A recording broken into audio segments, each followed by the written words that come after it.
The presidential tribunal don't give in judgment. The petitioners, we know they satisfied with the judgment. They don't catapult themselves, enter Supreme Court. So now Supreme Court now everybody they look eyes on the hear me. So now Supreme Court now go tell us who win the February 25th presidential election inside Nigeria. As the petitioners no agree accept waiting the election tribunal, the presidential election tribunal talk. He get one man where I won't give una today we go talk. This man, una suppose know now. His name na Atedo Peterside. Those of you who don't know, see him for your screen. Now this guy, I be this man. Now him be the founder of ANAP Foundation. Una remember that ANAP where they do that time before the presidential election. We should say that Labour Party go win the presidential election. This guy, this ANAP, they conduct their own poll before election to show say how the voting pattern go be. Una they hear me? They are known in doing that before elections. They do the poll, they say that Labour Party win. When people come out, when they attack them, opposition parties, so they attack them, say, hey, that's what I got to do. When I go do finish, maybe who will talk say go win. Now him go win. The guy don't come outside, he won't follow us yan. Follow me so that you understand where I'm going to. What be this man name? Wole Soyinka. Or know now, the Nobel Prize winner. He been go one event inside South Africa. Inside that event, he come to talk about the judgment of the presidential tribunal court. He say, so even Labour Party don't say they lose the election. Say they know. They know, but they want to sell a lie to Nigerians to remain relevant. They want people to fight for their cause on a lie that they know they lost the election. This minute, Labour, what's it be that name? This minute, what's it be this guy name? Wole Soyinka go talk about Labour Party. The next minute, he go talk about the Obi-dients movement. I don't know whether him they confuse the two of them, Obi-dients movement and the Labour Party. I don't know whether they confuse these two things. Him no say most what do they call them? Obi-dients. You understand? Are not Labour Party members. So they are just people that crave for good governance. Follow me, you get where I head. Atedo Peterside, the ANAP Foundation founder. He was on national TV. They can't ask him say, this thing where Wole Soyinka talk. How you take say? Omo, do you know this guy take answer this question? You gonna say it gets sense. Or the one has to take answer this question, I mean. Make una help me watch this video. I'm talking about young people, and I know Wole Soyinka well. I read everything about him because he's one of my heroes. I just want to ask a question. You give me the answer, Charles. When Wole Soyinka was 25, from what you know of him, if he came out to vote in an election and thugs held him back and said you cannot vote because you are Yoruba, we're going to allow only Igbos and Hausas to vote, how would he have reacted? So let's be very careful. So what the people is addressing are people who were victims to voter suppression, the people who watched policemen looking when thugs assaulted them. They were barred from voting. So I'm just saying that let's recognize the fact that some of them have behaved even better than he might have done at that age.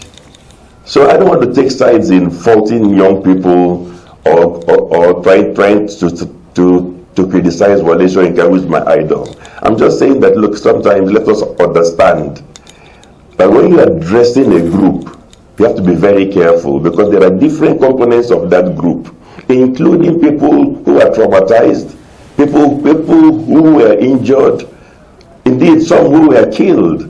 So let's be careful. You hear that? He say, make he pick up from one angle. Say, if na Wole Soyinka, you understand? Wole Soyinka, when he was like 25 years, let's assume, let's take it back, that Wole Soyinka, when he was 25 years, that time, you already hear me, they don't allow him vote, or in pulling in the people come, tell them, say, if you are not Igbo or Hausa, you cannot vote in this polling unit. See, what would have been the reaction of Wole Soyinka? All of them know Wole Soyinka. You don't know Wole Soyinka? At 25, when he was 25, they come tell us, say, oh no, you never vote for him because you are not Igbo, you are not Hausa. What would have been his reaction? Wole Soyinka go Casablanca everywhere. All of us know him. Not be Wole Soyinka in 1965 carry gun, enter police set, not police, enter a radio station to stop the announcement of a winner of an election because he believes that the person win. He carry gun enter the radio station to stop that announcement because if at that time the radio station they use announce who win the election. He carry gun and enter there. Say lie, you cannot announce this person. Not only that he stopped the announcement, he is changed what the radio presenter supposed to read. Carry another thing, give and say make he read. Say now this one you want make he read as per election matter now. He change am. Say no reason that this person win. I read my own with gun at gun point. Now to tell you the caliber of person wey Wole Soyinka be, say 25. He come in polling unit, he say, if you are not Igbo, if you are not Hausa, you cannot vote for him. He go Casablanca everywhere. There is no two ways about it. That settles Wole Soyinka matter on top the presidential tribunal judgment. Where he talk say, even Labour Party don't say they lose the election. They are just doing this, lying to everybody, instigating this one, the young people to do their bidding. Rubbish. Atedo Peterside. Him say, as this matter now enter Supreme Court, the Supreme Courts have a whole lot of things to decide as per matter or matters will they enter that election tribunal. Because once they speak of those matters, now final plenty matters they will decide. Or how you decide them, that's so it could be going forward. It can either make us or mar us. Before I carry on enter that realm of the spirit, waiting Atedo Peterside talk as he take touch what is expected of the judges in the Supreme Court. Make we go on this short break. When we come back from this short break, I go Casablanca you with Atedo Peterside. Let's go on this break.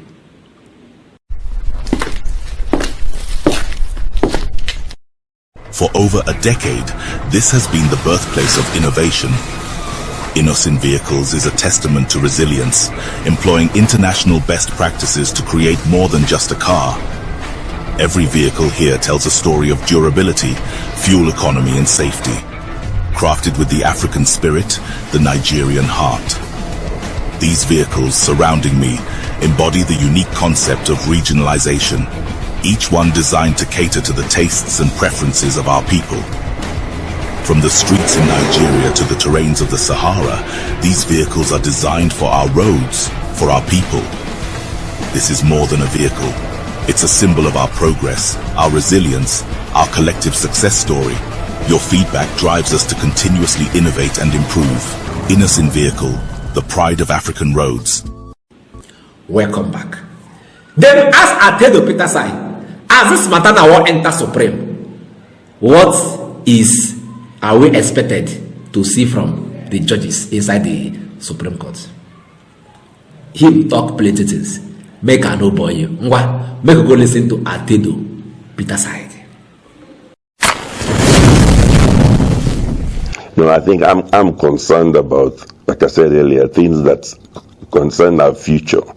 Can INEC be held accountable at all? If yes, how? Are we placing too high a burden of proof on every petitioner? Who is an acceptable expert witness? Does party membership disqualify a witness? We're talking about Is INEC empowered to make rules, issue press releases, tell us this is what they are going to do, and do the exact opposite? If that is the case, then for the next election, is there any point in INEC bringing out a press release? Have election petitions become impossible, really, because of this 21-day witness oath rule that is being bandied around? Does proving election infractions require the impossible task of calling witnesses from each polling unit in a presidential election? I could go on and on. Can subpoena witnesses refuse to obey court orders and go scot-free?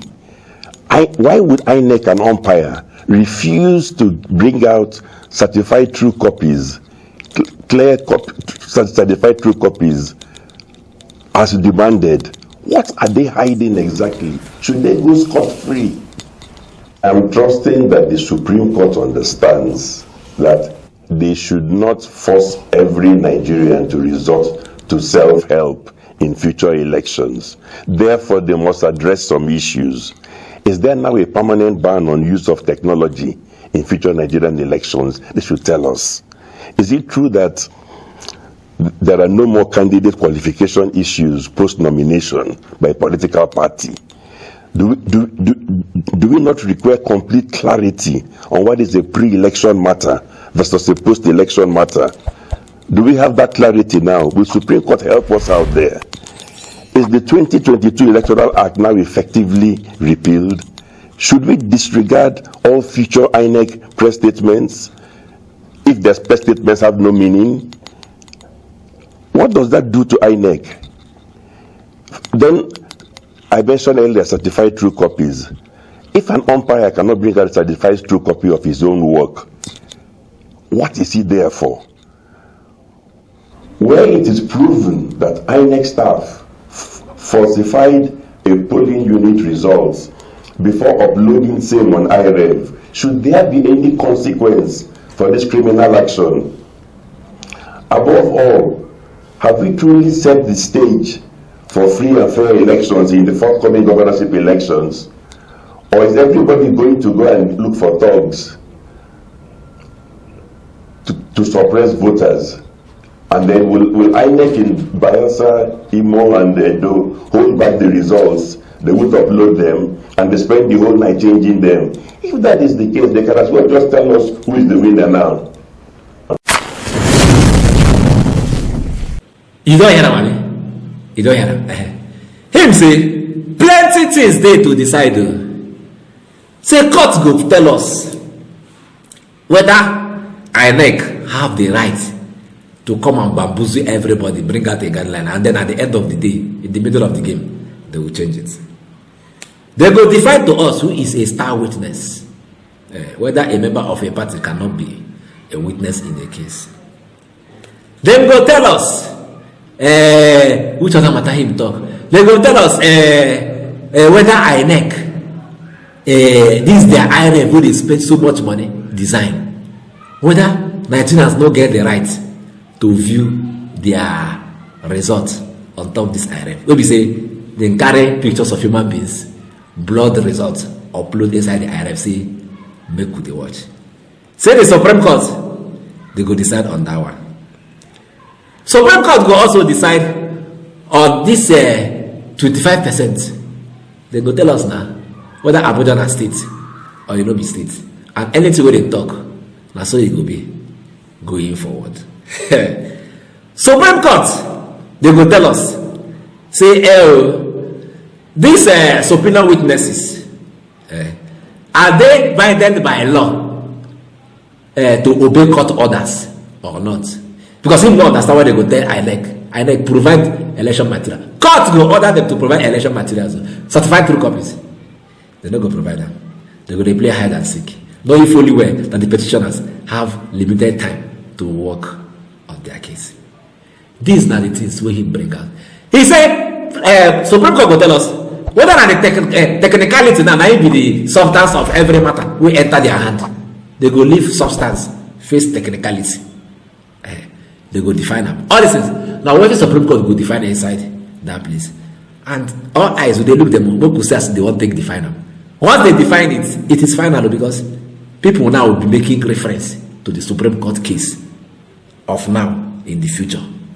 They go tell you it's a Supreme Court case of 2023 presidential election. That's so they take decide them. Oh, I don't finish. What you want to talk again? You don't finish. As I don't decide, I'm like, I don't turn law. So we are all looking at the Supreme Court now. It's still all eyes on the judiciary. All these things we no clear for tribunal. They will help us clear them. Make it clear for Supreme Court. So everybody go understand them. Now where I go end up, I go see Ona later.